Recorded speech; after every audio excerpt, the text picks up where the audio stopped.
Rita naman, hindi naman pwede yun. Kahit si kamatayan, hindi tayo mapag-iiwalay. Kailangan mo ako at kailangan kita. Mahal na mahal mo rin naman ako, di ba? Kaya magsasama tayo hanggang kamatayan. Bitiwan mo ako! Nakakadiri ka! Hayop ka! Nasasaktan ako! Ano ba nangyayari sa'yo? At akala mo natatakot ako sa'yo? Hindi mo ako kilala, Rita. Hindi mo alam kung anong kaya kong gawin. Alam mo bang ngayon din ay kaya kong patigilin yung paghinga mo? Pwede ko ring hilahin yung dila mo o paluwain yung mga mata mo. Kaya wag mo akong tinatakot dahil sinasabi ko sa'yo, baka pagsisihan mo. Gusto ko ring malaman mo na lahat ng kamalasang nangyayari sa buhay mo ay bahagi lamang ng paniningil ko dahil sa ginawa mo sa tatay ko. Hayop ka! Ang sama-sama mo! Demonyo ka! Sa dilim ng kagubatan, sa ilalim ng malamlam na buwan, sinusumpa kita, Rita. Ito na ang nakatakdang panahon ng nakamamatay na pagdurusa. Sa bawat patak ng aking galit, isinusumpa kong ang iyong katawan ay magiging bilangguan ng iyong kasalanan. Ngayon, mararamdaman mo ang sumpang walang lunas hanggang sa ikaw ay maagnas. Ang iyong mga mata, luluwa mula sa iyong bungo. Ang iyong dila, huhugutin ang sarili mong mga kamay. At ang iyong leg, lalaslasin ang iyong sariling kuko. Lasapin mo ang sakit sa bawat kagat mo sa sarili mong laman. Maliligo ka sa sarili mong dugo hanggang sa tuluyan ka ng mamatay. Taon 2013, Iloilo. Isang hapon, sa sabungan na pagmamay-ari ng kilalang matandang mayaman na si Joaquin, nagkakagulo ang mga tao. May kanya-kanyang bitbit mula sa sabungan, mababakas sa muka ng mga nanalo sa pustahan ang kasiyahan at pagkadismaya naman sa hindi pinalad na manalo. Kung may mangilan-ngilang sabungero na umaalis na, ay may patuloy pa rin sa pagpusta para sa huling laban sa hapon na yon. Sinisiguro naman ng kaibigan ni Charlotte na si Uno na maayos ang pagkakalagay niya ng tari sa hawak niyang manok. Nang masigurong maayos na yon, ay iniabot niya na sa sultador na si Mang Berting. Si Mang Berting ay ang ama ni Charlotte na isa namang Kristo. Suot nun ang maluwag na t-shirt at nakasombrerong kulay itim. Kung hindi lamang mahaba ang buhok ng dalaga ay mapagkakamalan yung lalaki dahil kung paano ito kumilos. Naaliw naman na nagmamasid si Joaquin sa dalagang anak ng kanyang kaibigan na si Mang Berto. Ang matandang lalaki na siya ring may-ari ng sabungan at sentensyador, nakapamewang sa kanyang pwesto at hinihintay ang huling sultada. Oh, huling pusta na to, 1,000. Sarado na ba? Wala na bang hahabol? Kasado na ang mga bossing? Mang Berto, ayos na ba yung pagkakatari ko? Oo naman, panalo na to. Tay, ayos na, bitaw na. Yan, ayos. Palaban talaga yung pula. Nang bitawan na ang dalawang manok ay nagsimula na ang sigaw ng mga sabungero para sa kani-kanilang pinustahan ng mga manok. Lakasan mong palo! Tugin mo na! Yan, sige pa! Woo! Tapos ang laban! Haha, panalo tayo, pre! Panalo!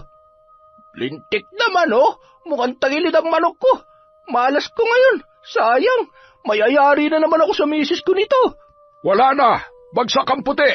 Panalo ang pula! Ayos lang yan, mga boss. Bawi na lang sa susunod na linggo. Napakabilis ng laban. Mukhang swerte lahat ng hinawakan kong manok ngayon, ah. May anting-anting kayata eh. Sandali lang, ha? Tay, ang laki ng pumasok na pusta kanina. Halos mabasag ng lalamunan ko kakasigaw. Oh, eto ang porsyento mo, Charlotte. O Uno, eto ang sayo. Uy, parang mas malaki pang kita mo sa akin, ah. Ilibre mo ako mamaya, ha? Oo ba? Ikaw pa ba? Malakas ka sa akin, tol. Nak, mauna ka nang umuwi, ha? Bilhan mo ng merienda ang lola mo at huwag na huwag ka madudulas na sinama na naman kita rito. Sigurado malilintikan na naman tayo. Sige po, tay. Huwag ho kayo masyadong magpapagabi, ha? Uno, tara na. Uno, ikaw nang bahala dyan sa unika iha ko, ha? Ay, sige po, Mamberto. Siyempre naman. Ano kayang sasabihin ko kay Lola? Sigurado mag-uusisa na naman yon. Sa tingin mo makakalusot ka ngayon? Bahala na.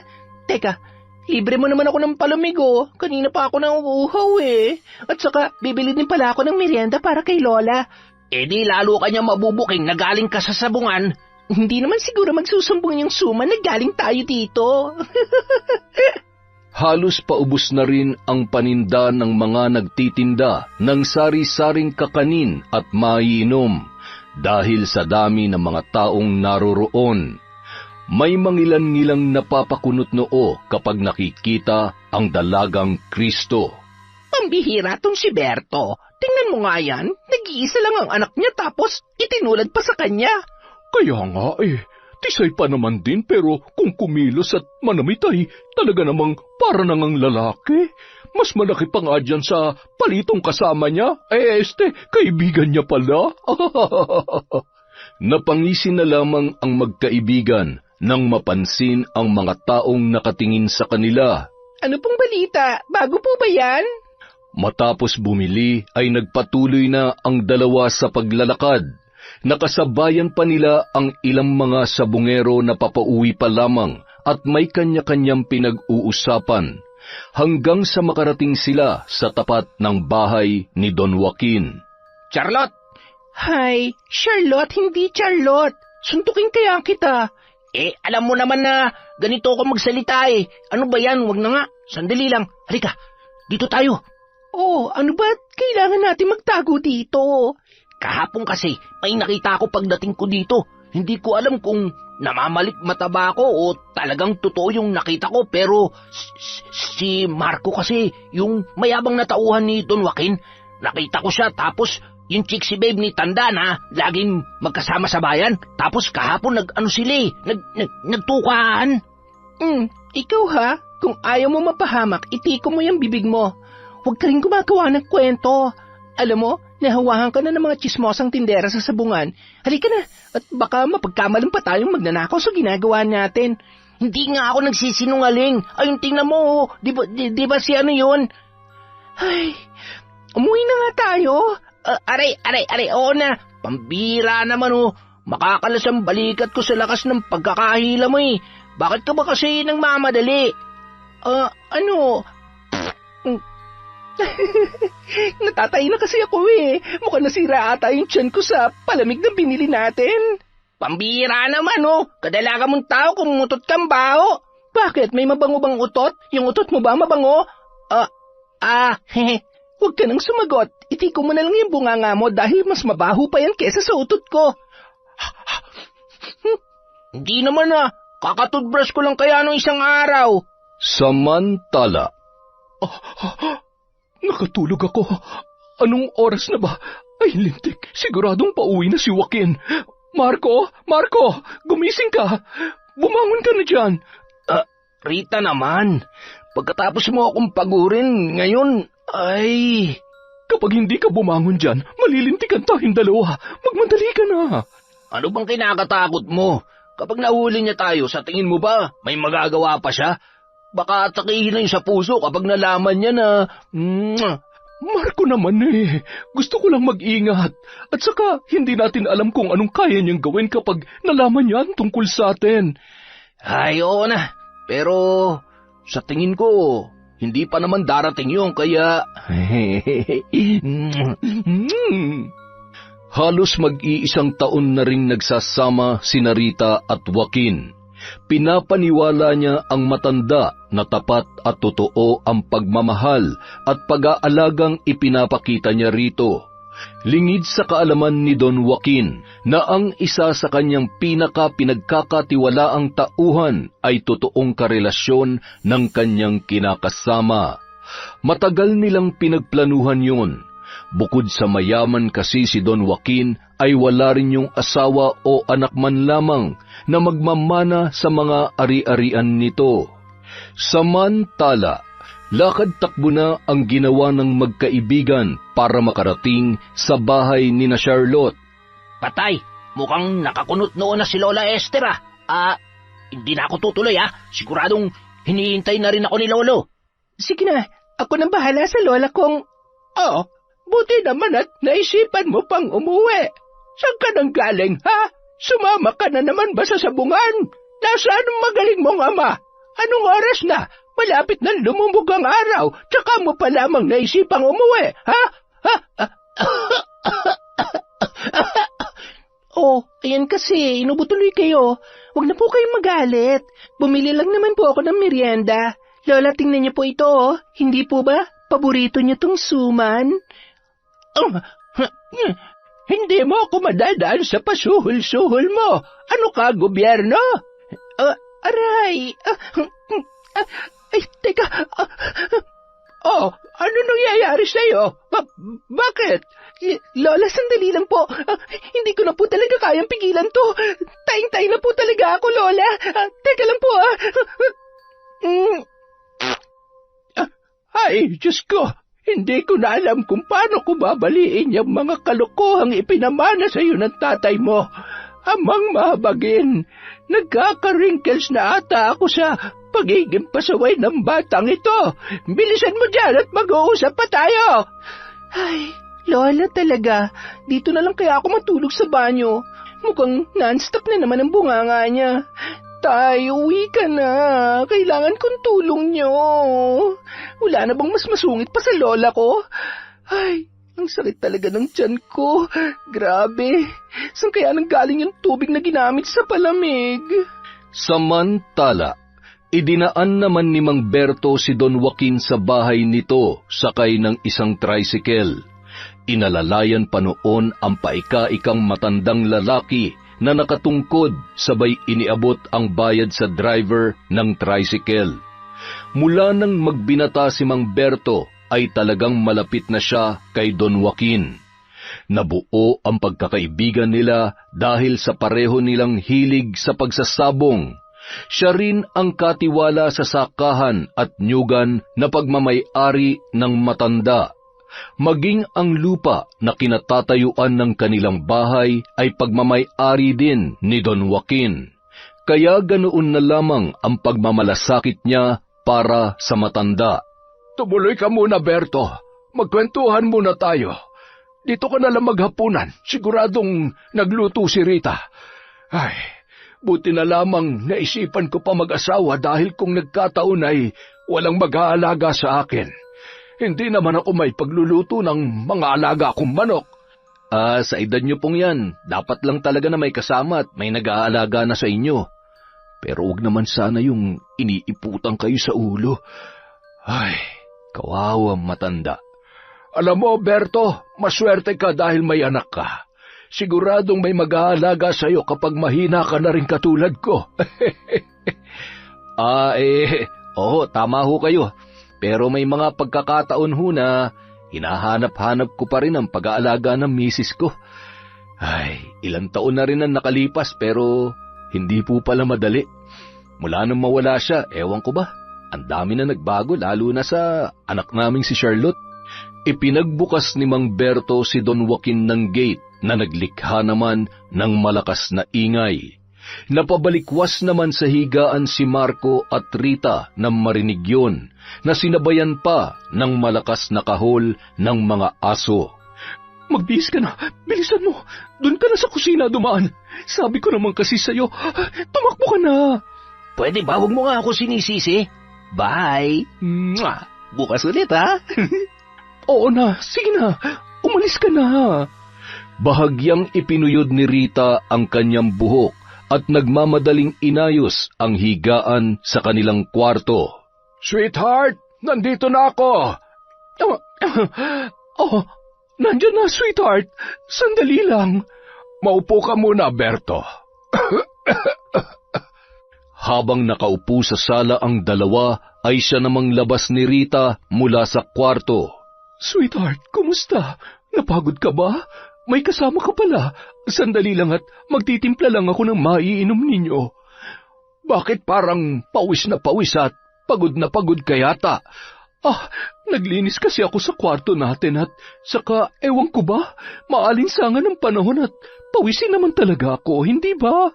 Ay siya, huwag ka masyado nagpapakapagod. Bukas mo na ituloy ang paglilinis. Salamat, sweetheart.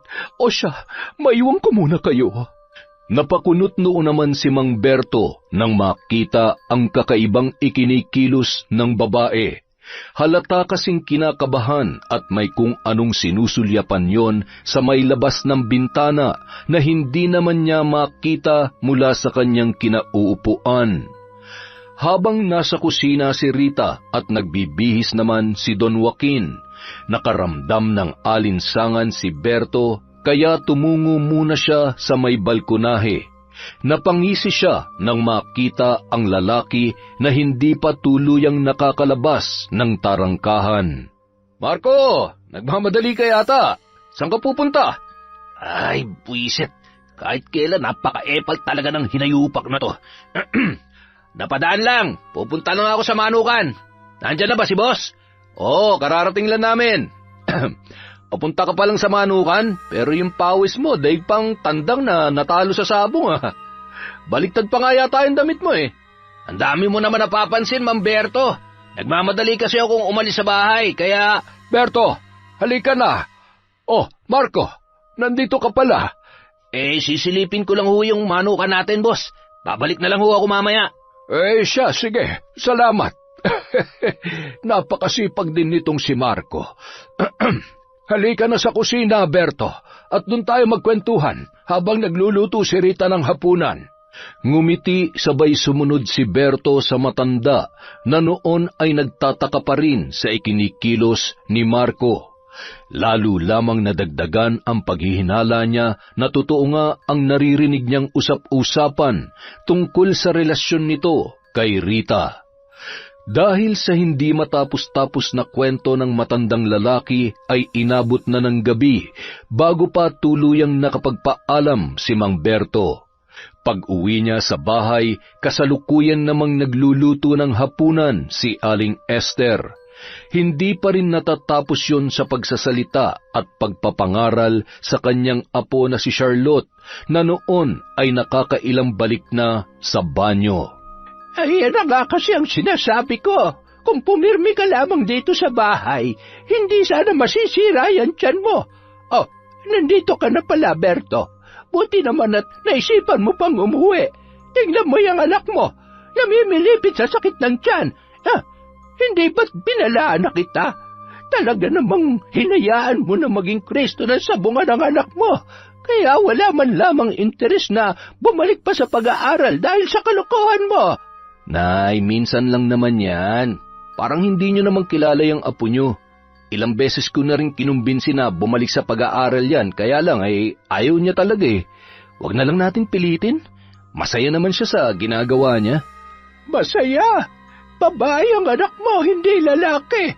Ay, kung nabubuhay lamang ang asawa mo, siguradong hindi papayag yun sa mga pinaggagawa ninyo. Ay, nako. Lola naman, ang sakit-sakit na nga ng tiyan ko, nagagalit ka pa. Alam ko naman pong babae ako, pero kaya ko naman pong makipagsabayan sa mga kayang gawin ng mga lalaki, lalo na ni tatay. Gusto ko maging katulad ni Don Joaquin. Balang araw, ako naman ang uupo doon sa may trono niya bilang isang mayaman na sentensyador. Aray ko, ayan na naman. At talagang nangangatwirang ka pa. Huwag kang iiyak-iyak dyan at pag-uuntugin ko kayong mang tatay. Kung kinakailangan na ikulong kita dito sa bahay ay gagawin ko. At ikaw, Berto, kasalanan mo ito. Sinasabi ko sa'yo. Ay, nako. Nay, huwag na kayong magalit. Hayaan nyo't hindi ko na siya ulit isasama sa sabungan.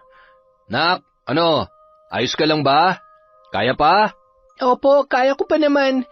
Hay, Lola, wag na kayong mag-alala. Sa susunod na pasukan, susubukan ko po ulit mag-aral. Ang layo naman po kasi. Ayaw ko pong malayo sa inyo ni tatay. Hay, mas mabuti pa maghanap na lang po ako ng maayos-ayos na trabaho at hindi ko na kailangan mag-aral pa. Ang hirap-hirap naman po kasi ang daming ginagawa at dagdag gastos pa. Hindi ko naman po maintindihan. Inaantok lang po ako at ayaw ko po talagang magsuot ng palda. Ay, at bakit? Baka nakakalimutan mo na babae ka. Bakit ba pinipilit mong gayahin ang forma ng tatay mo? Ay, Sus Mariosep, Charlotte, kapag nakita pa kita nagsuot ng damit panlalaki, ay talaga namang pagtatatapon ko na yung mga yan. Hindi mo man lamang ginagamit ang mga binili kong bestida sa bayan. Hindi mo man lamang naman ang ganda kong magdala ng damit noong kabataan ko. Ay, tama na yan, Nay. Mukhang masarap yung niluto nyo, Nay, may tatanong po pala ako sa inyo. Hindi po ba't kasamahan nyo sa simbahan yung nanay ni Rita? Rita? Yung kinakasama ni Don Joaquin? Opo, siya nga po. Ba't kilala ko, ngunit hindi ako masyadong naglalalapit doon. Alam mo namang may taglay na kaanuhan si Chincha. Cynthia po, Nay. Taglay na ano po ba? May taglay na kakatihan sa katawan. Kaya ang hula ko'y tama ang chismis na ginagamit lamang niyang si Ritang yaman ni Don Joaquin. Ay nako, sinong maniniwala na sa dami ng mga naging karelasyon noon ay talaga namang magtsatsaga siya sa matanda? Halos kaidarang ko na matandang yon at sari-sari na rin ang sakit. Ay, yan nga rin ho ang iniisip ko. Kawawa naman. Ay, pero wala namang sikreto na hindi nabubunyag kaya siguradong malalaman niya rin ang katotohanan. Masyadong mabait si Don Joaquin para lokohin lang ni Rita at ng Marco na yun. Ay, basta, huwag ka na makialam sa usaping yan. Mahirap makisawsaw at baka ikapahamak mo pa at tupagin mo na lang ang trabaho mo at yung anak mo. Ay, bahala na. Sa kabilang banda, habang mahimbing na natutulog si Don Joaquin, sunod-sunod na mensahe naman ang natatanggap ni Rita mula sa kanyang ina. Katulad ng dati ay nanghihingi na naman yon ng sustento. Bagamat naturingang aktibo sa simbahan ay malakas yon kung magsugal at mismong sa bahay pa nila. Agad namang lumabas si Rita sa kwarto at tinawagan ang kanyang ina. Nay, bukas ho ay pupunta ako dyan. Ihahatid ko yung perang pambayad dun sa kaibigan yung alam mo na. Ay, napapagod na ho ako sa pagiging alila ng matandang ito. Sabihin niyo dun sa kaibigan niyo na tuluyan na. Sa tagal niya nang may sakit ay hindi na magtataka ang mga taga rito kung mamamatay na siya. Hindi ko na kayang magtiis pa. Gusto ko nang mamuhay ng malaya. Nakakapagod mag-alaga ng matandang to at magpanggap na mahal ko siya. Ay, sige nanay, aagahan ko na lang pagpunta dyan. Magpapaalam ako kay Joaquin bukas. Magkano po palang kailangan ninyo? Opo, sige po nay. Bye. Matapos ang sandaling pakikipag-usap ay pumasok yun sa kwarto at agad na humiga sa katabi ng mahimbing na natutulog na matanda. Marahan niya pa yung tinitigan sabay ngumisi habang hinahaplos-haplos ang buhok noon. Kaunting tiis na lang. Kapag nawala ka na, malaya na ako. At lahat ng kayamanan at ari-arian mo ay nasisiguro kong mapupunta sa akin. Kinaumagahan. Sweetheart, bumangon ka na dyan. Nakaluto na ako ng almusal. Mamamalengke ako tapos dadaan ako sa bahay ni nanay. Medyo matagal na rin kasing hindi ako nakakabisita doon. Baka nagtatampo na yun. Okay lang ba? Oo naman. Basta wag kang masyadong magtatagal doon. Medyo masama kasi ang pakiramdam ko. Siguro ay napagod ako kahapon at dahil na rin sa init ng panahon. Ikaw naman kasi.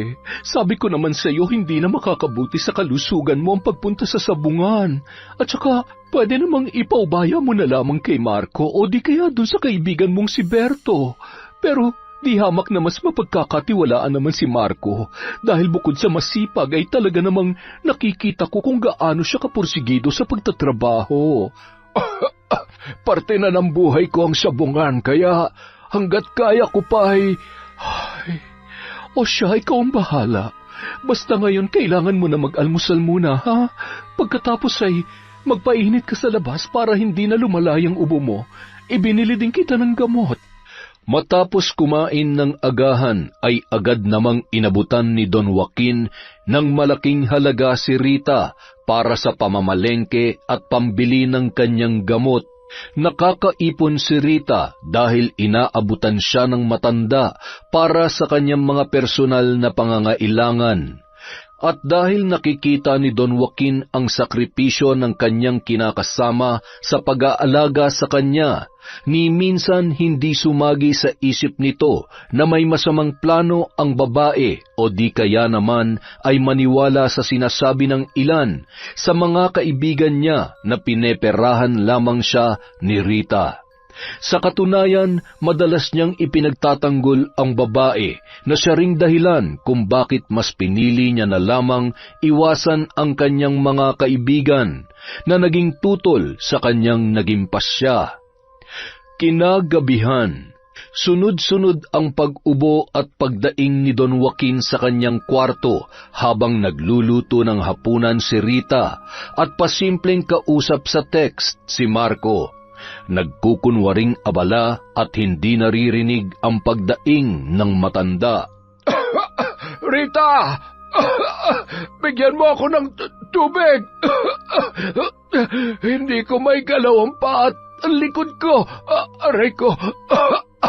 Ano ba ang nangyayari sa akin? Rita! Ay nako, maghintay ka. Sigurado kung may epekto na ang pambabarang sa kanya. Ay, sa wakas ay matatapos na rin ang araw-araw na pagtitiis at kalbaryo ko sa pag-aalaga at pagpapanggap na maging butihing may bahay. Iyo, ay, mapuntahan nga muna at baka makahalata na. Humarap muna siya sa salamin bago tuluyang tumungo sa kwarto ng matanda na animoy nag-aalala. Sweetheart, ay Diyos ko, anong nangyayari sa'yo? Anong gagawin ko? Dalhin mo ako sa ospital. Hindi ko na kaya. Sandali lamang, sweetheart. Hihingi lamang ako ng tulong. Tatawagan ko na lamang muna si Marco.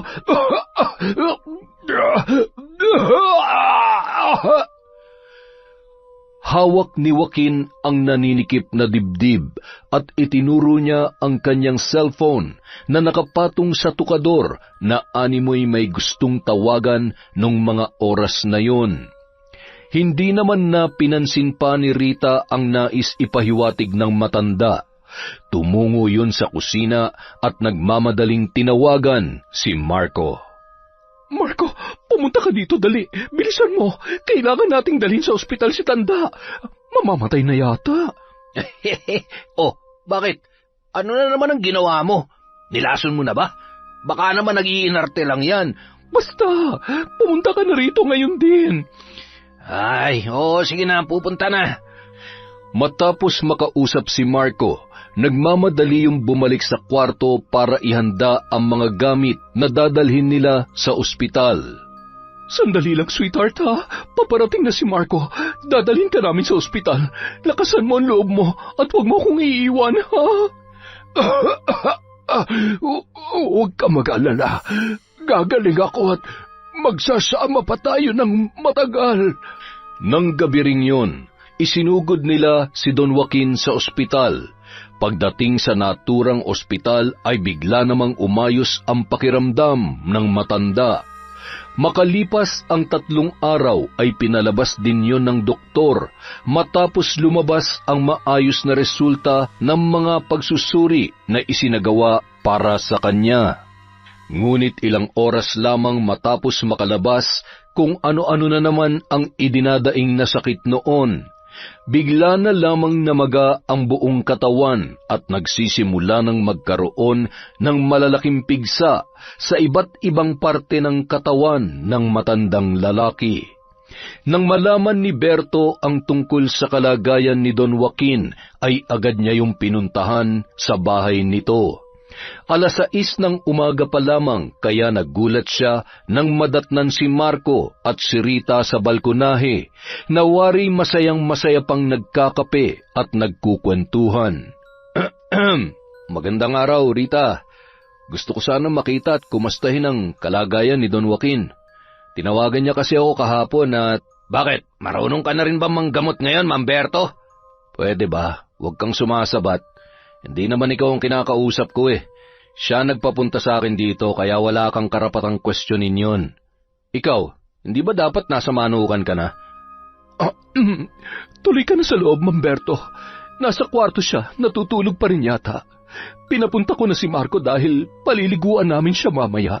Hindi ko naman kasi siya kayang akayin na mag-isa papunta sa banyo. Medyo lumalala rin ang kondisyon niya. Anong sabi ng doktor? Ano raw ba talaga ang sakit niya?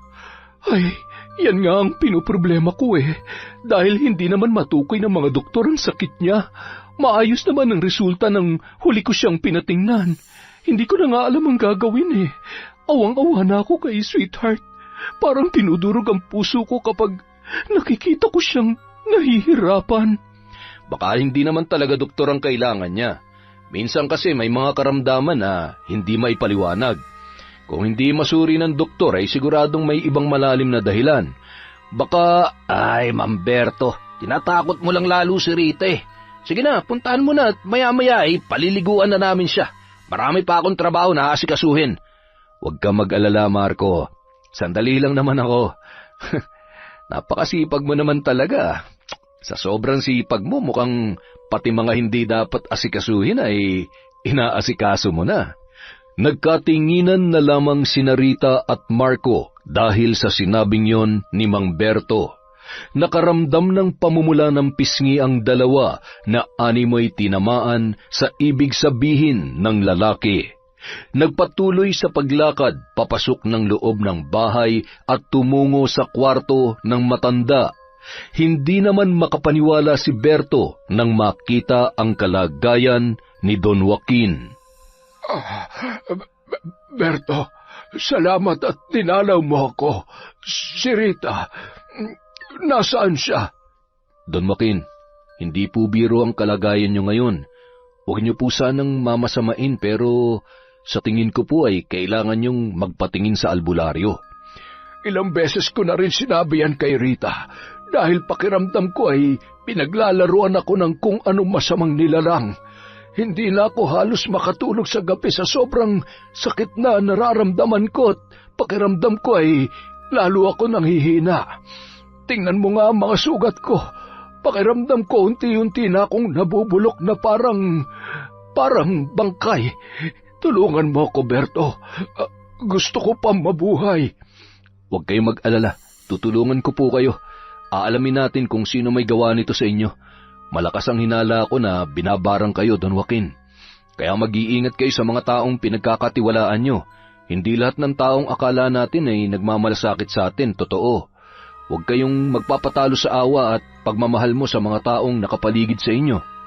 Tumango na lamang ang matanda na animoy naiintindihan kung ano ang ibig sabihin ni Mang Berto. Dala ang isang damit na pagmamay-ari ng matanda. Isinilid yon ni Mang Berto sa likod na bahagi ng kanyang salawal upang hindi mapansin ni na Marco at Rita. Nang matapos ng magkausap ang dalawa ay agad na rin yung nagpaalam sa kanyang kaibigan. Nang makaalis si Mang Berto ay agad namang pinaliguan ni na Marco at Rita si Don Joaquin. Halos masuka ang dalawa sa lansa at labis na pandidiri sa nagnanaknak na mga sugat nito. Pagkatapos mabihisan ay nagmamadali namang nagpaalam si Marco na inihatid naman ni Rita sa pintuan. Pasimple pa nung hinagkan si Rita at niyakap ng mahigpit. Ilang araw na ring napapansin ni Don Joaquin ang mga kakaibang ikinikilos ni Rita at Marco. Gayon din ang mga tinginan nito. Bagay na ikinabahala ng matanda at nagpalakas ng kutob niya tungkol sa totoong motibo sa kanya ng kanyang kinakasama. Agad niyang tinawag si Rita na noon naman ay gulat na gulat at naitulak si Marco. Nagmamadali namang pumasok sa kwarto ang babae, bit-bit ang walis tambo. Sweetheart, may kailangan ka ba? Wala naman. Nakaalis na ba si Marco? Oo, kanina pa. Nagugutom ka ba? Ay, hindi pa naman. Umupo ka muna rito sa tabi ko.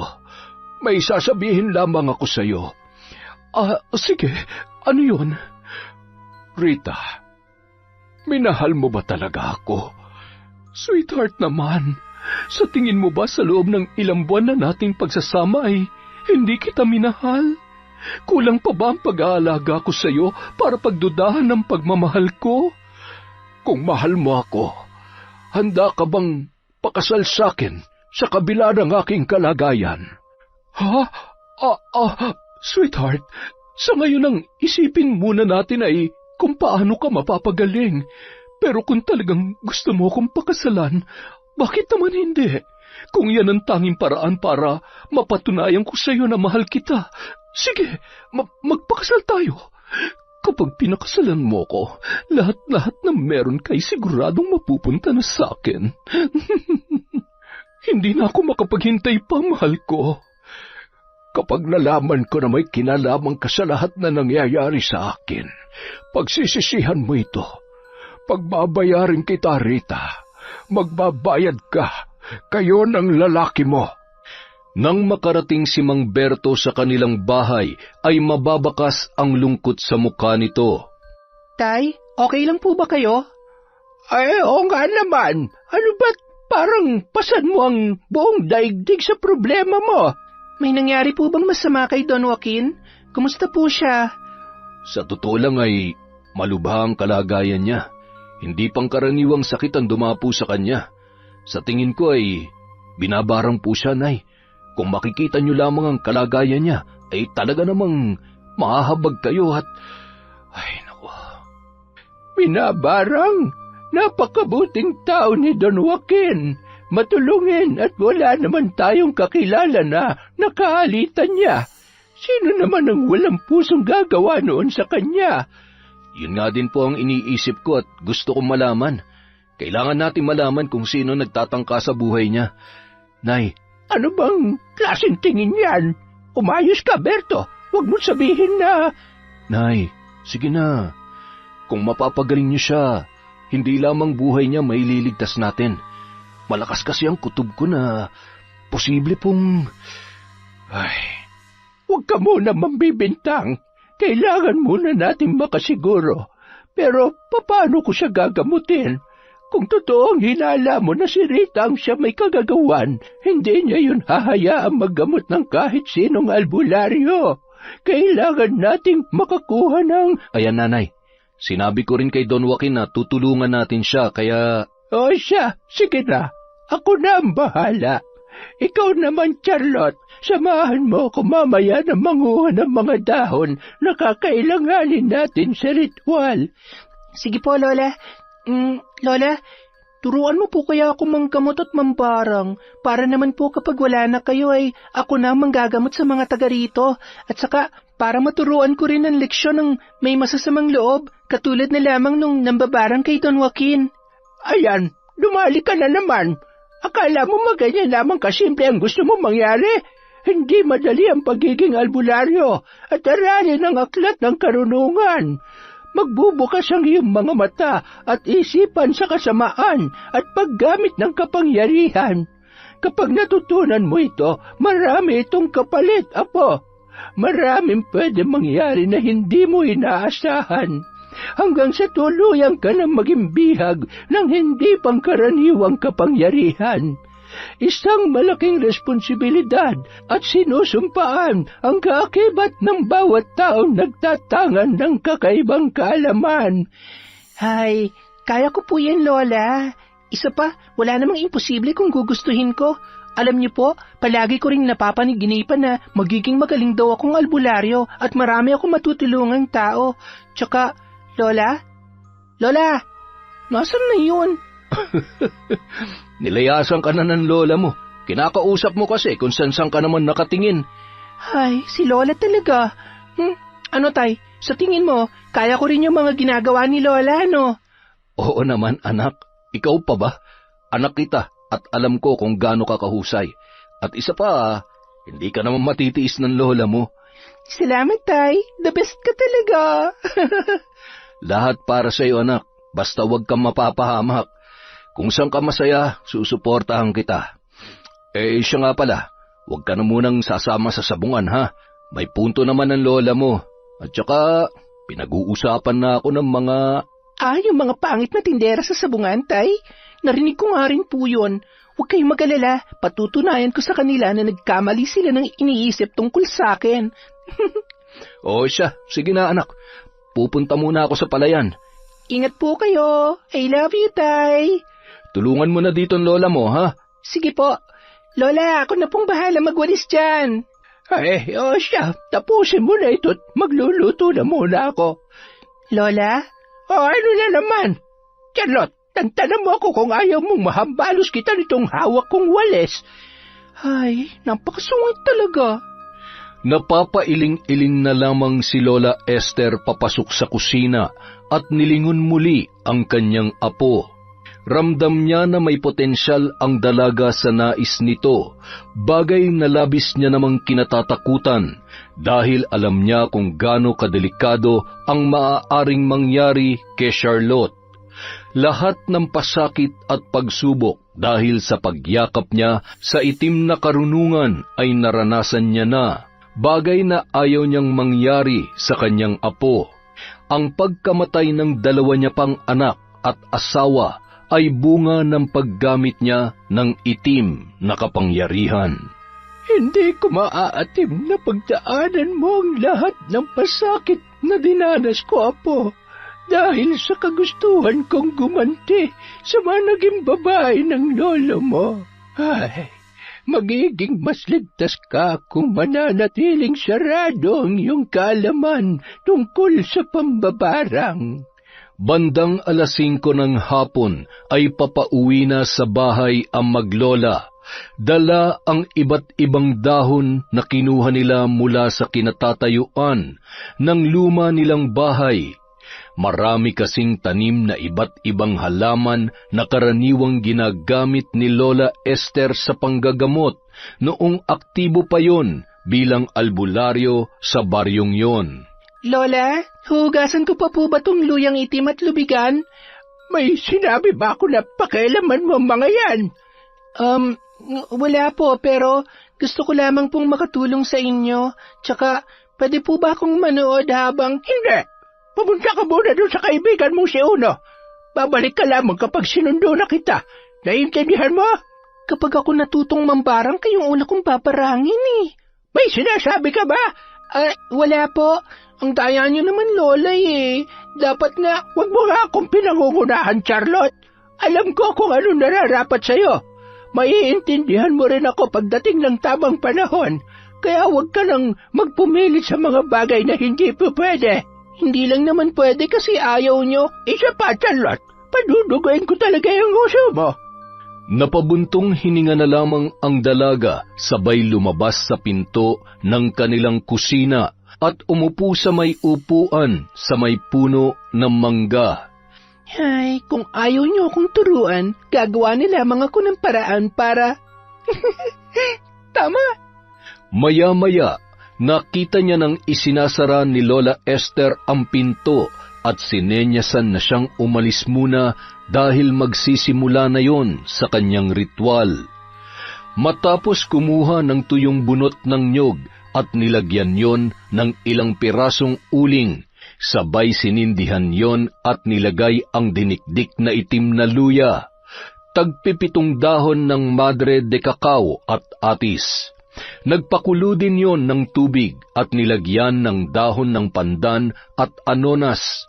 Babanlawan niya roon ang damit ng matanda matapos niyang isagawa ang kanyang ritual. Agad niyang tinungo ang kanyang kwarto at kinuha ang kanyang libreto.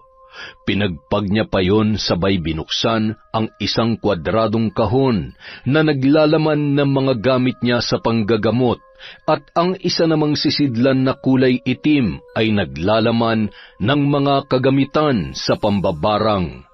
Ibinuka niya sabay inilapag sa sahig ang kulay puting damit ni Don Joaquin na may mga bahid pa ng dugo at nana. Sinindihan ng matandang babae ang 3 puting kandila na ginagamit niya kapag nanggagamot. Marahan niyang binasa ang mga nakasulat na salita sa isang pahina ng libretong noon, ay hawak niya Pagkatapos ay nag-usal yon ng paulit-ulit na salita habang nakapikit ang kanyang mga mata at nakatapat sa isang palangganang may tubig ang kanyang mga kamay. Sa hangin dumaan, sa tubig lumitaw, sa apoy ipakita at sa lupa'y maghayag. Sa tulong ng aking kapangyarihan, nais kong malaman, ihayag mo sa pamamagitan ng tubig na ito ang katotohanan sa kung sino man na nagbabanta sa buhay ni Joaquin. Bigyan mo rin siya ng sapat na lakas upang labanan ang sumpa na nagpapahina at posibleng maging sanhi ng kanyang katapusan. Ibalik mo sa pambabarang ang bagsik ng sumpang kanyang binitawan. Samantala, Ano na naman ang pinaplano mo? Basta, samahan mo lang ako. Kailangan ko makita kung anong ginagawa ni Lola. Doon tayo sa may kwarto niya. Kailangan mong iangat ng bahagya yung plywood na dingding para makita ko siya na maayos, ha? Pambira naman, oh. Kapag tayo nahulit ng pagalitan, ay nako ka. Hindi yan. Walang mahuhuli kung walang magpapahuli.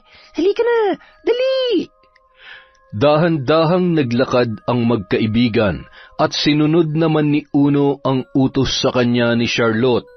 Buong pwersang iniangat ni Uno ang may kalumaan ng plywood na dingding.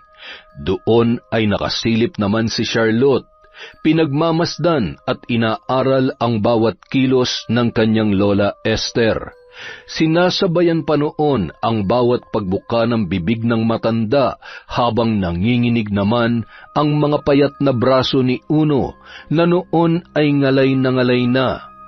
Nang matapos na ang matanda sa pagriritwal at inililigpit na ang ilang mga gamit, ay siya namang biglang tuluyang pagkatuklap ng kalahating bahagi ng plywood sa kwarto ni Lola Esther.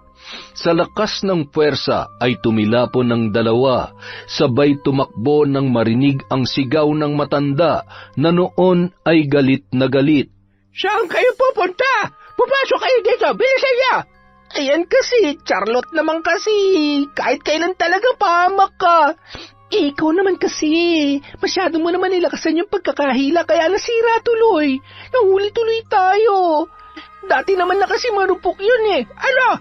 Papasok kayo dito, hahabulin ko kayo ng walis tingting na ito. Lola, wala po akong kasalanan, ha. Nakiusap lang po sa akin si Charlotte. May inuutos pala sa akin si lolo ko. Ayusin ko na lang po bukas. Gabi na po kasi bawal pong... Sige po, bye-bye, Lola. Bye-bye, Charlotte. Hoy, Uno, bumalik ka dito. Lola, wag mo po akong papaluin yan. Masakit yan, Lola. Hindi ka marunong mapagsabihan at pakiusapan. Bakit ba napakatigas ng ulo mo, ha? Lahat na lamang ba ng sasabihin ko ay hindi mo itatatak dyan sa kokote mo? Mamamatay ako sa iyo ng maaga. Lola, okay lang po ba kayo? Lola, sorry na. Hindi na po mauulit. Huwag po muna kayo mamamatay, Lola. Sige ka, pakikilamang kayo mga flintik ka. Ikuha mo ako ng tubig. Ay, nag-iisa nga po, pero ang pagkapasaway mo ay katumbas naman ng 10 katao. Ay, bakit ba ganun na lamang kalalim ang interes niya sa aklat ng karunungan? Hindi kaya may tawag nga siya ng... Ay, huwag naman sana. Lola, heto na po yung tubig. Sorry po talaga, Lola. Gusto ko lamang pong... Kung itinadhana ka maging katulad ko, darating din ang tamang pagkakataon. Ngunit binabalaan kita, kung gaano kadaling umarib sa kapangyarihang itim na taglay ko, ay siya ring hirap na kumawala sa oras na tinanggap mo na ito. Ay, hindi na ako makahinga. Alam ko naman po yun, Lola. Maraming beses niyo na hong sinabi sa akin yan. Handa naman po ako. Alam ko po sa sarili ko kung anong gusto ko. Buo po ang loob ko na matutunan ng lahat, anuman po ang maging kapalit. Napabuntong hininga na lamang si Lola Esther dahil sa mga binitawang salita ni Charlotte. Nang hawakan nito ang kanyang kamay ay naramdaman niya ang isang puwersa na nagpapakita ng isang kakaibang abilidad. Kung hindi ko siya magagawang pigilan sa gusto niya, kailangan ko siyang gabayan. Hindi ko siya maaaring pabayaan.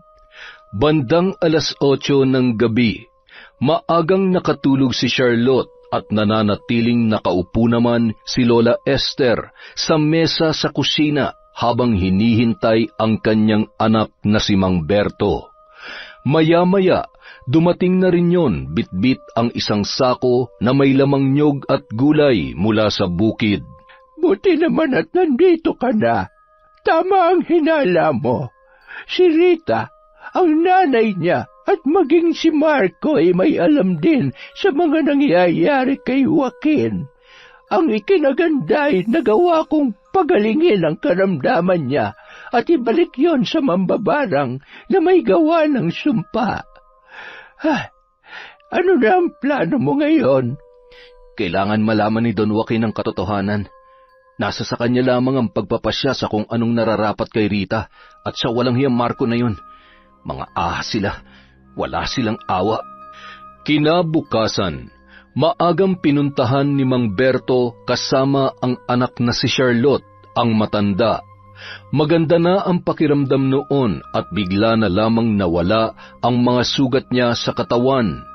Nang marinig ni Don Joaquin ang sinabi ni Mang Berto tungkol kay Rita, ay hindi naman na yon nagtaka. Isang malaking pagkakamali na nag-alaga ako ng ahas. Ngunit ang hindi niya alam, ako naman ay ulupong.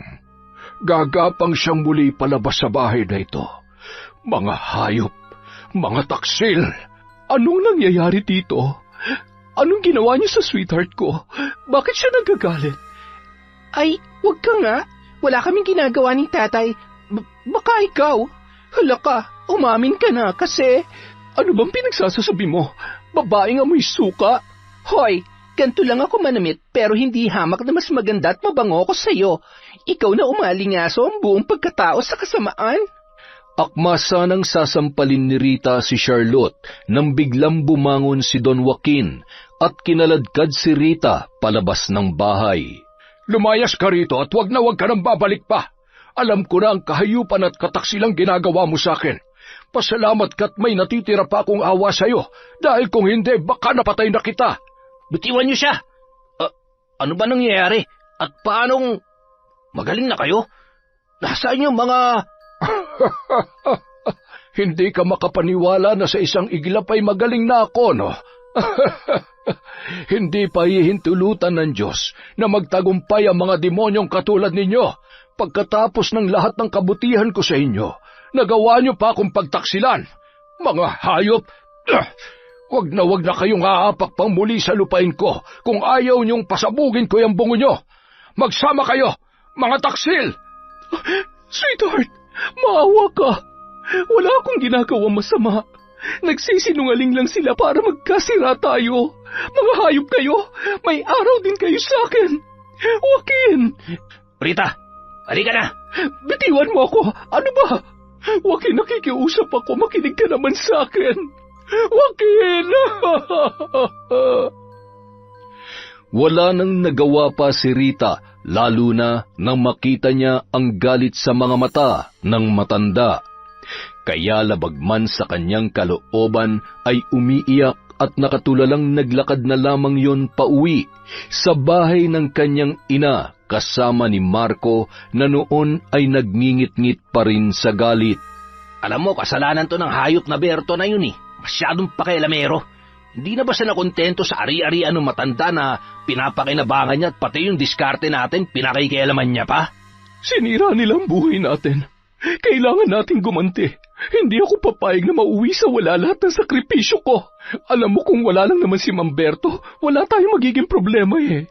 Kapag nagkasakit siya ulit, ako at ako pa rin ang kakailanganin niya. Anong gusto mong gawin ko? Anong pa nga ba? Patayin mo si Mamberto, pati yung anak niyang pakialamera. Lahat ng tao na humadlang sa atin, lahat sila'y dapat mamatay. Seryoso ka ba? Tarantado naman ako, Rita. Alam ko yun, pero hindi ko naman kayang pumatay ng tao. Kung ganun ayaw mo, hindi mo kaya, Pwede naman natin silang ipabarang. Yung isang banatan lang tapos dedo na agad, di ba? Hindi nga pwede. Nakita mo naman, di ba? Nagawa nilang pagalingin si Tanda. Magsasayang lang tayo ng pera at panahon. Pero ikaw rin, kapag hindi mo ginawa ang gusto ko, bahala ka. Magtatrabaho na ako sa malayo at kahit kailan, hindi na ako magpapakita sa'yo. Iiwanan na talaga kita. Rita naman, alam mo namang ikaw ang buhay ko. Sige na, gagawin ko ng gusto mo. Sa ngayon ay maghahanap muna ako ng tamang pagkakataon. Makalipas ang 1 buwan, naging mas abala si Mang Berto dahil siya na rin ang nag-aasikaso sa manukan ni Don Joaquin. Naghahanap siya ng ibang tauhan na mapagkakatiwalaan sa sakahan at nyugan na pagmamay-ari din ng matanda. Bumalik na rin ang sigla ni Don Joaquin, kaya madalas ay sinasamahan pa siya noon sa pagpapatuka ng kanyang mga manok. Isang hapon, bandang 5:00 ay nagpaalam na si Don Joaquin na uuwi na sa bahay, habang tinatapos ni Mang Berto ang pagwawalis sa malawak na kulungan ng mga manok. O siya, mauna na ako sa bahay. Dumaan ka muna doon bago ka umuwi at iaabot ko ang sahod mo. Sige ho. Dahan-dahan lang ho sa paglalakad at huwag ka mag-alala. Mas malakas at matibay na ang tuhod ko ngayon dahil sa nilagang halamang gamot na galing sa Nanay Esther mo. Baka po pala dumaan si Nanay at Charlotte. Pakisabi na lang po na nandito pa ako. Siya nga pala, Don Joaquin, gusto kong magpasalamat sa lahat ng kabutihan at tulong niyo sa akin. Walang anuman. Niligtas mo ang buhay ko, Berto. Kaya dapat ay ako pa magpasalamat sa iyo. Hindi ka lamang naging mabuting kaibigan. Salamat sa mabuting serbisyo at sa lahat ng mga naitulong mo sa akin para mapangalagaan ang mga ari-arian ko. Ay siya, sige na, at hindi ko na kayang pigilin itong pananakit ng tiyan ko. Kailangan ko na magbawas. Makalipas ang ilang sandali, bigla na lamang may nagsalita sa likod ni Mang Berto. Kumusta ka na, Mang Berto? Ayos ba? Haya-hay ang buhay mo ngayon, Daig mo pang tagapagmana ng ari-arian ni Tanda. Malas lang dahil... Anong gagawin mo sa akin? Bitiwan mo yan. Maawa ka. Wala akong kasalanan sa'yo. Wala pala, Sa bawat pagtaga ko sa'yo, alalahanin mo ang araw na nawalan ako ng trabaho dahil sa buwisit na pagiging pakailamero mo. Tama na. At alam mo ba, isusunod ko ang anak mo, hayop ka. Wag, maawa ka. Tadtad ng taga ang buong katawan ni Mamberto at naliligo na yon sa kanyang sariling dugo. Buti na lamang na taon na paparating ang maglola kasama ang ilang tauhan mula sa sakahan na kumuha rin ng sahod kay Don Joaquin. Walang kasimbilis na tumakbo si Marco, bitbitang itak na tumutulo pa ang dugo. Nang matanawan yon ni Charlotte ay napalundag yon at tumakbo papunta sa kanyang ama na ngayon ay nakahandusay na sa lupa. Nawalan ng malay si Lola Esther sa labis na takot na agad namang inalalayan ng kanilang mga kasama. Nagpupumalahaw naman si Charlotte nang makita ang kalagayan ng kanyang ama. Tatay! Tatay ko! Huwag mo akong iiwan, tatay! Hayop siya! Igaganti kita! Isinusumpa ko! Pagsisisihan niyo ang ginawa niya sa inyo! Tulong! Tulungan niyo po kami! Makalipas ang 1 buwan. Apo, malungkot ka na naman. May problema ba? Wala ho. Pinag-iisipan ko lang po kung anong dapat kong gawin sa Rita at sa Marco na yon. Apo, pasasaan ba't mahanap din sila ng kapulisan? Mabibigyan din ng hustisya nangyari sa tatay mo. Charlotte, sino kausap mo? Ay, nagsasalita ka na naman mag-isa. Huwag ka nga maingay. Kausap ko si Lola. Ha? Si Lola Esther? Charlotte naman. Huwag ka namang nananakot ng ganyan. Seryoso ba? Hanggang ngayon ba ay umuwi ka na? Ayaw ni Lola na maingay. Sisimulan na namin ang ritual. May paghihiganti na namin si tatay. Charlotte, sandali. Shh! Huwag kang makulit. Sige na, umuwi ka na. Bukas samahan mo ako sa gubat. Samahan mo ako. Ipapakita ko sa'yo kung paano ko tatapusin ang Marco na yon. Ay, naku po, Diyos ko. Ano ba nangyayari sa kanya? Nababaliw na ba siya? Ay, kinikilabutan tuloy ako.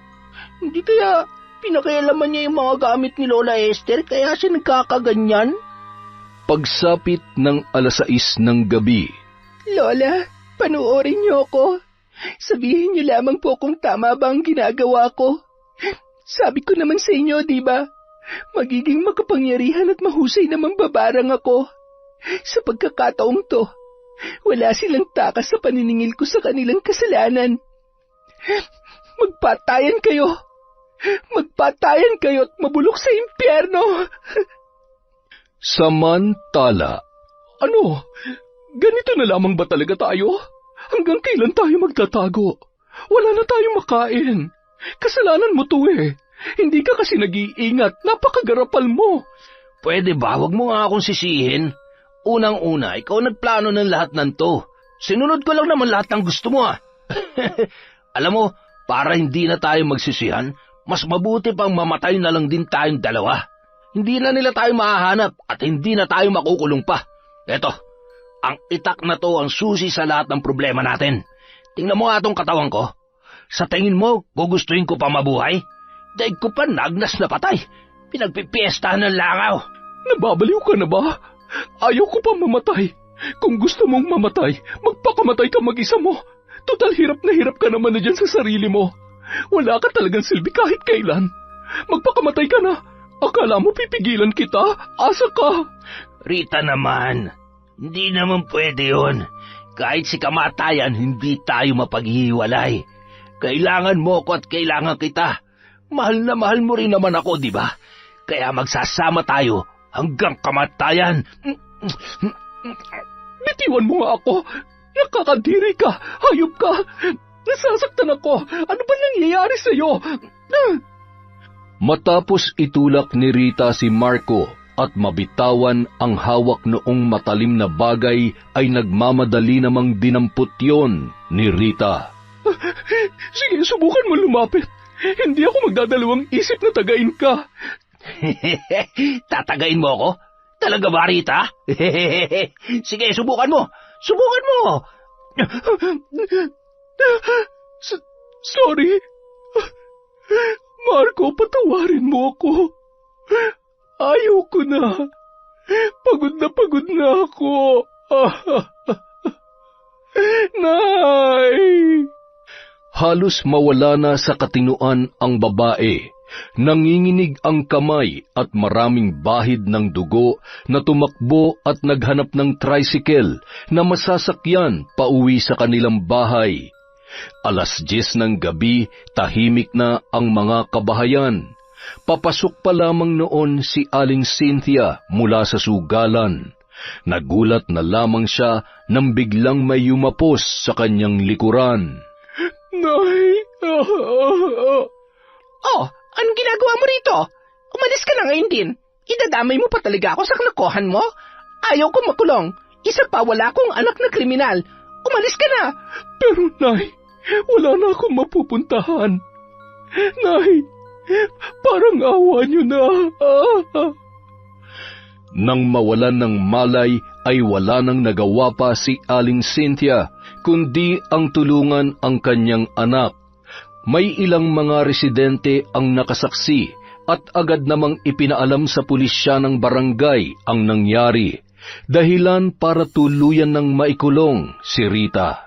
Halos hindi makalabas ng bahay si Aling Cynthia dala ng kahihiyan. Grabe, no? Naturingan na alagad ng simbahan pero may anak na demonyo? Isang kriminal at manang-mana sa kalandian ng kanyang ina? Ay nako, alam mo, hindi mauuwi sa ganyan si Rita kung hindi rin dahil sa pagiging ambisyosa ng ina. Kawawa naman, mabubulok na sa kulungan yon. Siya rin palang pumatay dun sa kasintahan niyang sinto-sinto at tumaga kay Berto. Karma na nila yun, Buti nga sa kanila. Siya nga pala, Mare. Balita ko, bagong sahod ka sa co-op. Baka naman pwedeng makahiram kahit 500. Pahiram? 500 lang? Hindi mo ba nabalitaan? Pwede rin kasuhan ang mga nakakalimot na magbayad ng utang. Magkano nga ulit yung hihiramin mo? Mare? Wag na lang. Mabilis ko lang naman kitain yan sa pambabarang. Sige na't mukhang ginaganahan na ako magritual. Mare, hoy, sandali lang. Heto na, pahihiramin na kita. Gusto mo 1,000? Kinaumagahan, agad na tumungo sa kulungang pamprobinsyal si Charlotte kung saan ikinulong si Rita matapos tuluyang umamin sa kanyang mga naging kasalanan. Bagay na bagay ka rito, pero kung ako masusunod, mas nababagay ka sa loob ng nag-aapoy na rehas. Hayop ka! Anong pinaplano mo, ha? Total, nandito na rin naman ako. Hindi na ako magdadalawang isip na patayin ka. At akala mo natatakot ako sa'yo? Hindi mo ako kilala, Rita. Hindi mo alam kung anong kaya kong gawin. Alam mo bang ngayon din ay kaya kong patigilin yung paghinga mo? Pwede ko ring hilahin yung dila mo o paluwain yung mga mata mo. Kaya wag mo akong tinatakot dahil sinasabi ko sa'yo, baka pagsisihan mo. Gusto ko ring malaman mo na lahat ng kamalasan nangyayari sa buhay mo ay bahagi lamang ng paniningil ko dahil sa ginawa niyo sa tatay ko at dahil sa pagkamatay ni Lola. Lahat na lang ba isisisi mo sa akin? Anong klaseng nilalang ka? Anong ginawa mo? Alam mo kung anong ibig kong sabihin. At gusto ko lang din malaman mo na hindi pa ako tapos sa paniningil ko. Gusto kong iparamdam sa'yo kung gaano kasakit ang dinulot mo sa buhay ko. Paalam, Rita. Magdasal-dasal ka na. Baka sakaling maisalba mo pa ang sarili mo. O pwede namang wag na. Dahil marami ng masasama sa mundo. Malaking kabawasan kung mawawala ka. Hayop ka!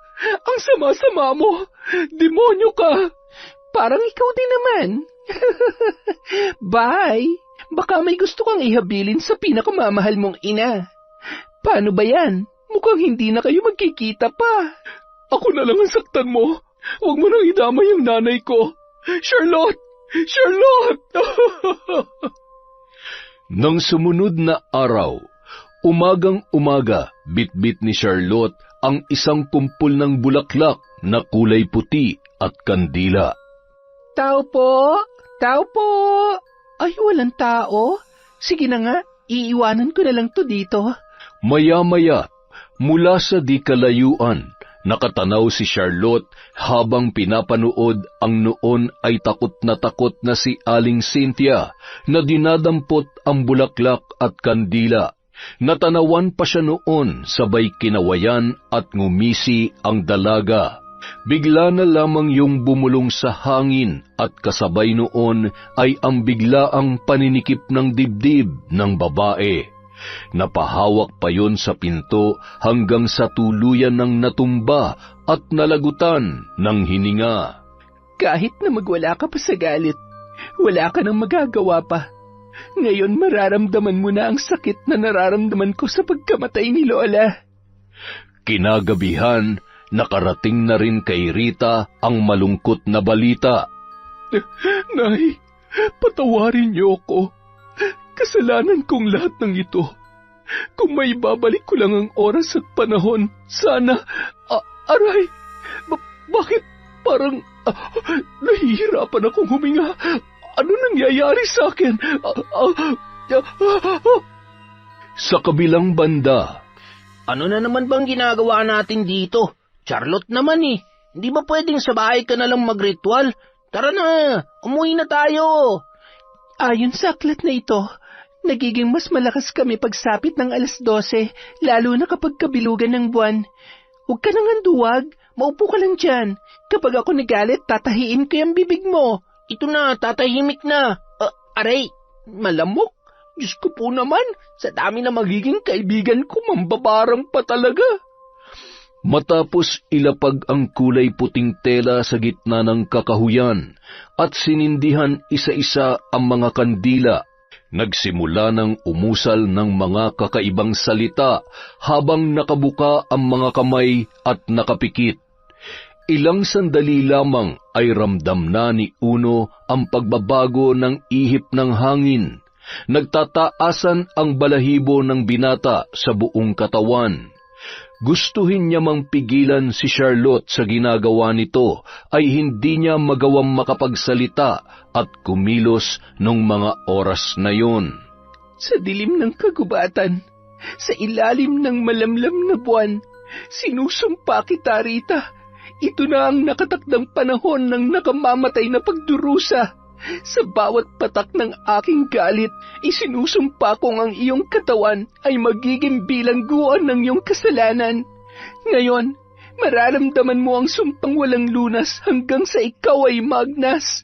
Ang iyong mga mata, luluwa mula sa iyong bungo. Ang iyong tila, huhugutin ang sarili mong mga kamay. At ang iyong leeg, lalasdasin ang iyong sariling kuko. Lasapin mo ang sakit sa bawat kagat mo sa sarili mong laman. Maliligo ka sa sarili mong dugo hanggang sa tuluyan ka ng mamatay. Samantala,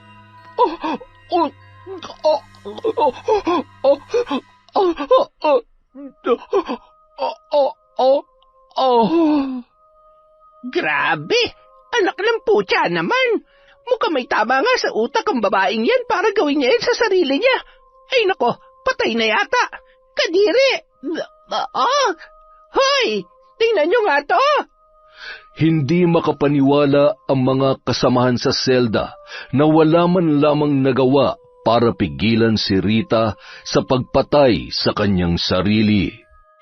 Nung mga oras na yon ay isa-isa na ring pinatay ni Charlotte ang mga kandila at niligpit ang kanyang mga gamit sabay isinilid sa isang kahon. Anong nang gagawin mo dyan? Kailangan ko na tong ibaon. Tapos na, Uno. Nagawa ko na ang mission ko. Alam ko na nabahira na ng kasamaan ng kamay ko at ang buong pagkatao ko, ngunit hindi ko pinagsisisihan ang lahat ng ginawa ko. Susubukan kong gamitin sa tama ang kaalaman ko. Iluwaman ako ng langit pagdating ng araw. Gusto ko na kapag nawala ako sa mundong ito ay maaalala ko ng mga tao na mabuti ang aking ginawa. Ano mang kasalanan na nagawa mo, mapapatawad ka pa rin ng Diyos. Basta handa kang magbalik loob sa Kanya. Gaano ka man naging masama, kapag lumapit ka sa Kanya, yayakapin ka pa rin niya.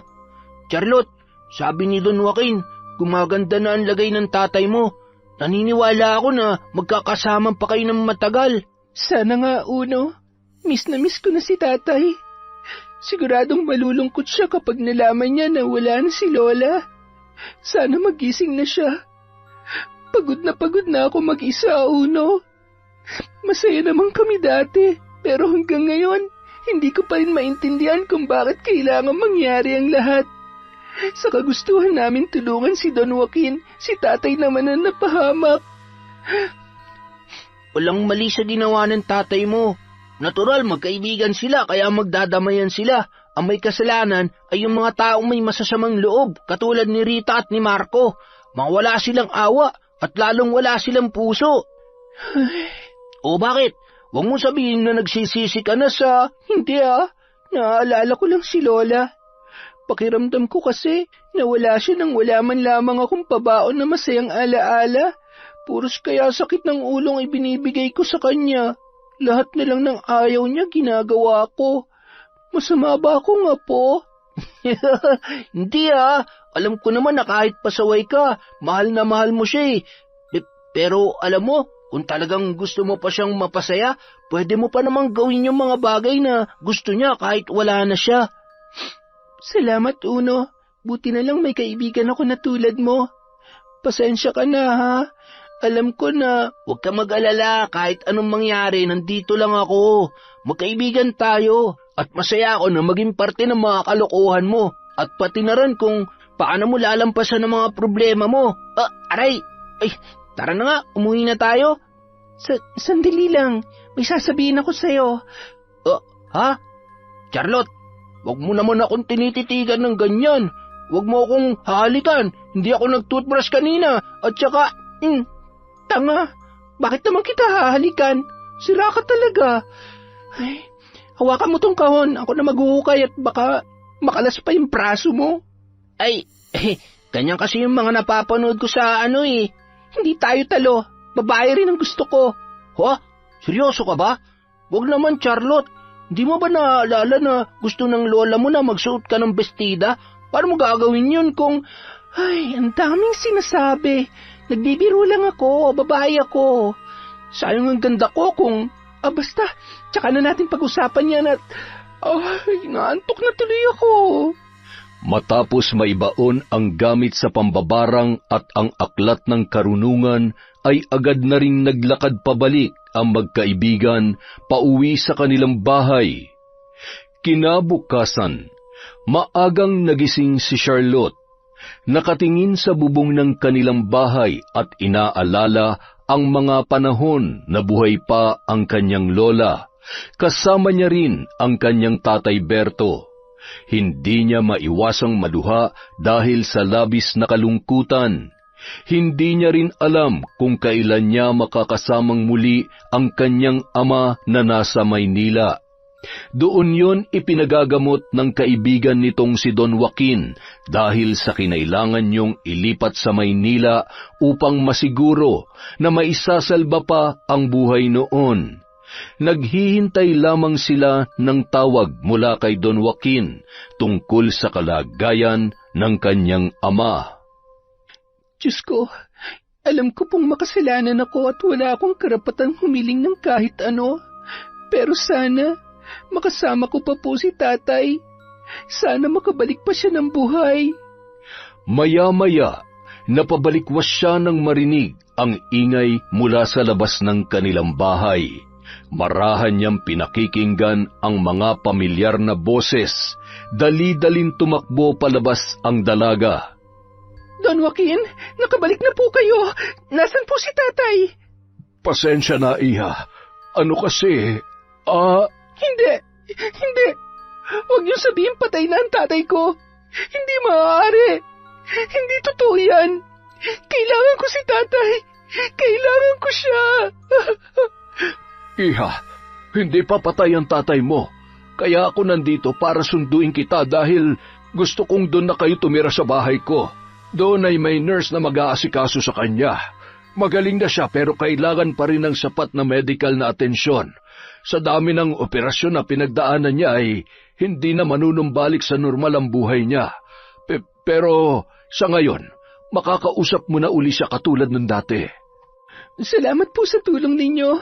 Hindi na po ako makapaghintay pa na makita at makausap ang tatay ko. Salamat po. Utang ko sa tatay mo ang buhay ko.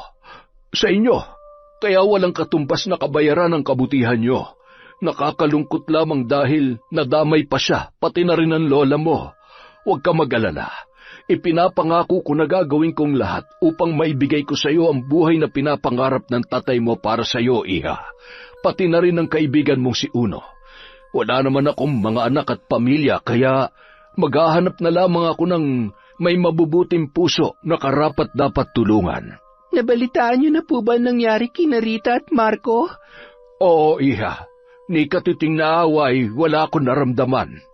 Maaaring yun lamang ang tanging paraan para pagbayaran nila ang mga kasalanan nila. Mga wala silang puso, kaya dapat lamang na... Ako po may kagagawan ng lahat ng yon. Ano? Paanong... Si Lola Esther po ang dahilan kung bakit kayo gumaling. May kakayahan siyang manggamot at may kakayahan din po siyang mambarang. Maraming beses ko po siyang pinilit na turuan ako, pero paulit-ulit po siyang tumatanggi dahil ayaw niya pumapahamak ako. Nung namatay siya nung araw na nasa ospital din po si Papa, sa sobrang galit ko nakipag-anip ako sa itim na kapangyarihan. Inaral ko mag-isa ang aklat ng karunungan hanggang sa tuluyan ko yung natutunan. Pinatay ko po sila. Pinagbayad ko sila sa mga kasalanan nila. Ay, Diyos ko, huwag mong sabihin na hanggang sa ngayon ay... Matapos kong gawin ang huling ritual para kay Rita, ibinaon ko na po ang aklat ng karunungan. Gusto ko pa rin mamuhay ng normal, alang-alang po sa kahilingan ni Lola. Ay, mabuti na lamang at hindi ka napahamak. Ginabayan po ako ni Lola. Hindi niya po ako pinabayaan ng mga panahon na mag-isa lamang ako at kailangan ko ng tulong niya. Oy siya, dalhin mo ng ilan sa mga gamit mo at hinihintay ka na ng tatay mo. Don Joaquin! Charlotte, tara na! Abay, napakabilis mo naman. Bakit may dala ka rin mga damit? Sigurado ka bang hindi mo tinakasan ng lolo mo? Nagpaalam ka ba? Oo naman. Sabi nga ni Lolo, wag na raw po akong babalik at masyado raw ho akong... Ay, baka po kapag sinabi ko ay hindi nyo na ako tanggapin sa bahay nyo. Pambihira kang bata ka, oo. Huwag ka mag-alala, hindi problema ang pagkain. Sisiguruhin ko na mamumroblema ka kung paano mo uubusin ang mga pagkain, hindi kung ano ang kakainin mo. Talaga ho? Salamat po, Don Joaquin. Pagsisilbihan ko po kayo sa abot ng aking makakaya. Basta... Habang naghihintay ang dalawa kay Charlotte, ay siya namang pagdating ng isang matandang lalaki. Uno! Sandali lang. Bakit nawala sa lalagyan ko yung brief ko, ha? Dinala mo ba? Akin na, at ako'y dadalo sa sayawan mamaya. Lolo naman, pahiram muna. Ay, hindi po pwede. Akin na, bilis. Uno, ibigay mo na't ibibili na lamang kita. Pare, mukhang magkasukat tayo. Hayaan mo't padadalhan kita ng marami at mukhang... maswerte ito, pare. Kaya kahit butas na, hindi ko pa pwedeng tuluyang ipamana kay Uno. Tara na ho. Ha? Ikaw ba yan, Charlotte? Babae ka na nga, Kailan pa? Gusto ko lang sorpresahin si tatay. Lolo, mamimiss niyo ho si Uno at syempre pati ako. Hindi naman siguro. Ako'y rinding-rindi na sa pagiging pasaway niyan. Sa pagiging pasaway ninyo. Siya, mag-iingat kayo at ako'y mananahipan ng... Bandang 11:00 na ng tanghali nang sila ay makarating sa bahay ni Don Joaquin. Patakbong pumasok si Charlotte at nagngingilid ang luha na niyakap ang kanyang ama na noon ay nakaupo sa wheelchair. Tatay, sobrang namiss ko po kayo. Mahal na mahal ko kayo, tatay. Ang lola mo, kumusta siya? Bakit hindi mo siya kasama? Tatay, wala na po si Lola. Iniwan niya na tayo. Namatay siya nung araw na walang awa kayong pinagtataga ng Marco na yon. Sabay kayong dinala sa ospital, pero hindi niya na po kinaya, tay. Wala na po si Lola. Wala na siya. Huwag niyo po akong iiwan, tay. Ayaw ko na po ulit mapag-isa. Patawad, anak ko. Alam ko na hindi naging madali sa'yo. Pangako, nandito na ulit si tatay. Magkakasama pa tayo ng matagal. Mahal na mahal kita, anak. Ay, teka, ikaw nga ba si Charlotte? Ikaw nga bang anak ko? Bakit? Humberto, mukhang babae na po yung anak ninyo ngayon. Pwede po bang ligawan? Aba, kung kaya mo ay bakit hindi? Kung mahal mo pang buhay mo, huwag na lang. Hindi mo ako kaya, Uno. Kaya mula ngayon, hanggang tumanda tayo, tropa tayo. Tropa lang, ha? Sabi ko nga, huwag kang makulit. Mula sa araw na ito, kakalimutan na natin ang malungkot na nakaraan. Halina kayo sa kusina at nagpahanda ako ng pagkain. Kailangan nating ipagdiwang ang espesyal na araw na ito para sa mas masaya at mas mapayapang pagsasama bilang isang pamilya. Maraming salamat po, Don Joaquin. Habang buhay ko pong ipagpapasalamat sa inyo na ibinalik niyo sa akin ng buhay ang tatay ko. Huwag po kayong mag-alala. Mula sa araw na ito, 2 na po kayong aalagaan at mamahalin ko bilang tatay. Tara na, Uno. Tulungan mo akong alagaan sila, ha? Oo naman, pero sa ngayon, pwede bang kumain muna tayo? Gutom na talaga ako, Uy, ang daming pagkain, parang pesta. Yon! Isa na namang malupit na kwento mula sa kwentong Enteng. Marami pong salamat. Sa susunod na po ang ating shoutout. Again, thank you po ulit mula sa kwentong Enteng.